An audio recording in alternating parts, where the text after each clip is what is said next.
বন্ধুরা, আপনি কি পাতলা? আপনাকেও কি সবাই রোগা বলে রাগায়? তাহলে আজ থেকে ভিডিওটিতে বলা এই 5টি নিয়ম মেনে চলুন।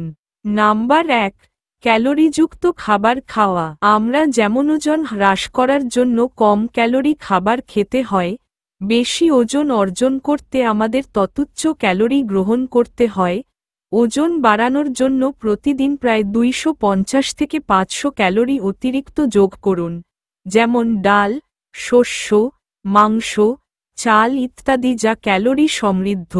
ফরাসি মটরশুঁটি, ব্রোকলি, গাজর, সালাদ ইত্যাদি আরও বেশি শাকসবজি খান।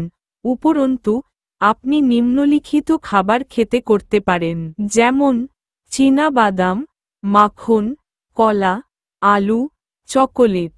নাম্বার 2, বেশিবার খাবার খাওয়া। মাত্র 3 বার খাওয়ার পরিবর্তে দিনে 5 থেকে 6 বার খাবেন।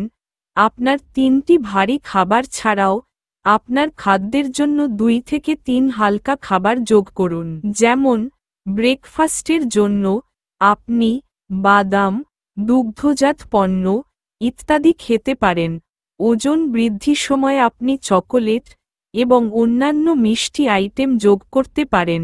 এই খাবারে প্রতি 3 থেকে 4 ঘন্টা আপনার শরীরকে সামঞ্জস্যপূর্ণ শক্তির মাত্রা বজায় রাখতে সহায়তা করে।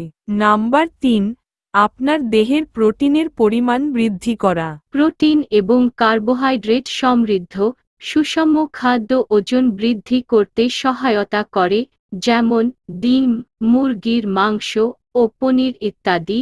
খাবারগুলি প্রোটিন সমৃদ্ধ ও উপযুক্ত চেহারা সঙ্গে ওজন বৃদ্ধি করতে সাহায্য করে।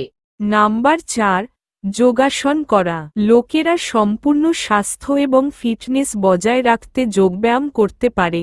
এটি কেবল আপনার শরীরকে আকৃতিতে রাখতে সহায়তা করে না, বরং খারাপ বিপাক থেকে মুক্তি দিতে সহায়তা করে। যোগাসন খিদে বাড়াতে সাহায্য করতে পারে এবং আপনার সামগ্রিক ফর্ম বজায় রাখতে সাহায্য করতে পারে। নাম্বার 5, চিন্তা থেকে দূরে থাকুন এবং পরিমাণ মতো ঘুমান। এগুলি আপনার ওজন বৃদ্ধির সবথেকে বড় বাধা হতে পারে এবং আপনার স্বাস্থ্য প্রভাবিত করতে পারে। যোগাসন, সঙ্গীত, নাচ স্ট্রেস কমাতে সবথেকে ভালো উপায়। উপরন্তু পুষ্টি এবং শারীরিক ক্রিয়াকলাপের মতো ঘুম আপনার স্বাস্থ্যের জন্য অপরিহার্য এবং ঘুম ক্লান্তি মেরামত করতে সাহায্য করে। তো বন্ধুরা, এই ছিল আমাদের পাতলা থেকে মোটা হওয়ার 5টি উপায়। ভিডিওটি ভালো লাগলে ভিডিওটিতে একটি লাইক করে দিবেন এবং চ্যানেলটি সাবস্ক্রাইব করে দিবেন। পরবর্তী ভিডিও দেখার জন্য সবাই ভালো থাকবেন। ধন্যবাদ।